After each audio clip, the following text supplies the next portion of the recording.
Unless you have been living under a rock, you have probably heard of the allegations levied against Rick and Morty co-creator Justin Roiland's. For those confused, I do not blame you. The allegations against Roiland are quite complex and span a multitude of fields. Earlier this year, it came to light that Roiland has been charged with domestic violence against his ex-girlfriend. Once the lawsuit became public, things very quickly spiraled for the Rick and Morty creator. He left the studio that created a show he worked on called High on Life. Subsequently, he was also dropped from Rick and Morty. Unfortunately, this is not where the allegations against Justin Roiland stop. In addition to the domestic violence case, he also faced other serious allegations involving minors. It is important to remember that all of these are just allegations. Some of the allegations are serious and hard to ignore, while others are a bit more suspicious or in certain cases outright false. Some very vile text messages from Roiland started to make the rounds on social media. In these messages, he is allegedly speaking to minors, and the things he said are quite disturbing.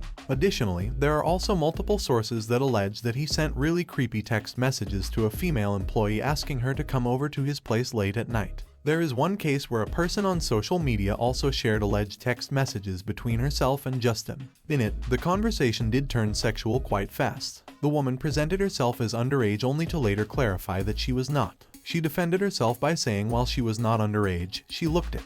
With all of this in mind, it is important to understand that not everything is black and white. The allegations against Justin Roiland are complicated. While it is important to always listen to a victim and not just immediately dismiss allegations, due process is of equal value. At the time of the domestic violence allegations, Justin Roiland always maintained his innocence. He stated that this was nothing more than a cancellation attempt from a bitter ex. Last week, Roiland took to Twitter to proclaim his innocence in a tweet titled "Justice." Here he has the following to say: "I have always known that these claims were false, and I never had any doubt that this day would come. I'm thankful that this case has been dismissed, but at the same time, I'm still deeply shaken by the horrible lies that were reported about me during this process. Most of all, I'm disappointed that so many people were so quick to judge without knowing the facts, based solely on the word of an embittered ex trying to bypass due process and have me cancelled. That it may have succeeded, even partially, is shameful. However, now that the legal case has ended, I'm determined to move forward and focus both on my creative projects and restoring my good name."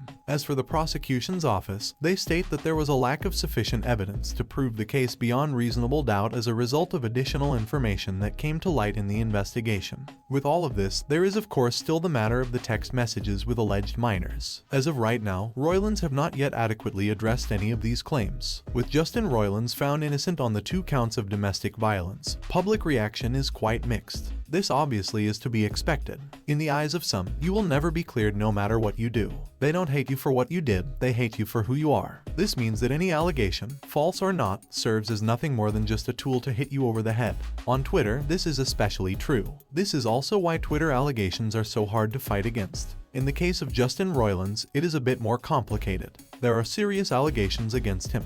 These allegations are from alleged minors, simply dismissing all of that as false and fake, even in cases where the messages have been authenticated as wrong. If you do this, you are no better than the Twitter weirdos who condemn people without due process. It is always important to remember that 2 things can be true at once. Roiland can be guilty of some things and innocent of others. If you are confused by this though, I do not blame you. Once again, Twitter allegations are not the same as real-life reported cases. While 95% of cases reported to the police are true, that statistic does not follow through on Twitter. If your question is, why would people lie about something like this? Unfortunately, I do not have the answer for you. Why did Jussie Smollett lie about a hate crime? Why do people make fake videos on YouTube where they put animals in dangerous situations and then pretend to save them? Some people are just messed up. This is why due process is so important. As stated above, with Justin Roiland found innocent on the 2 counts of domestic violence against his ex-girlfriend, opinions online are mixed. Many people on social media pointed to the fact that Roiland was found innocent on the basis that his guilt could not be proven beyond a reasonable doubt. Some contribute this to the fact that he is rich. The better your lawyer, the better your chances of getting your name cleared.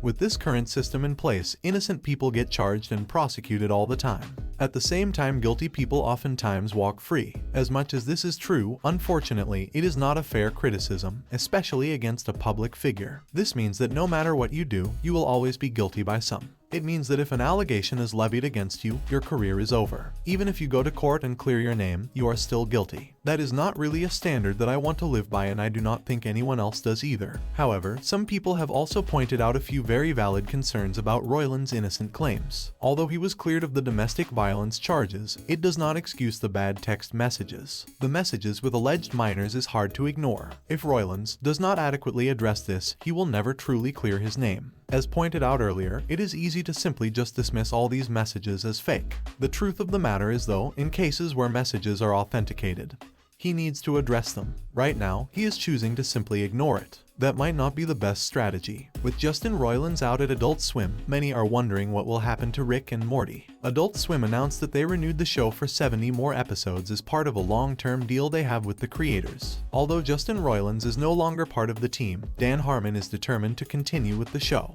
Many people have stated that Harmon was way more involved with the show creatively. Due to this, not much will change from a story perspective. Roiland, however, was the leading voice actor on the show. He is the voice of both titled characters Rick and Morty. This means that the roles have to be recast. Luckily, that won't be hard to do. There is plenty of voice actors that will be able to mimic the voices. The only obstacle will be acting. It is one thing to sound like the character, but you will also need to act. It is called a voice actor for a reason. Part of the job is the voice and the other part of the job is acting. If you can't do both, it won't work. However, with voice changers and AI, anything is possible. For Rick and Morty, I do not believe that too much of the show will change. Ultimately though, only time will truly tell. With all of this in mind, what is next for Justin Roiland? In his statement on social media, he mentioned that he wants to get back to work. Unfortunately, this is going to be extremely hard to do. There is very little chance that Adult Swim is going to accept him back. Roiland did have a bunch of projects. Not only is he the co-creator of Rick and Morty, but he also created another show called Solar Opposites on Hulu.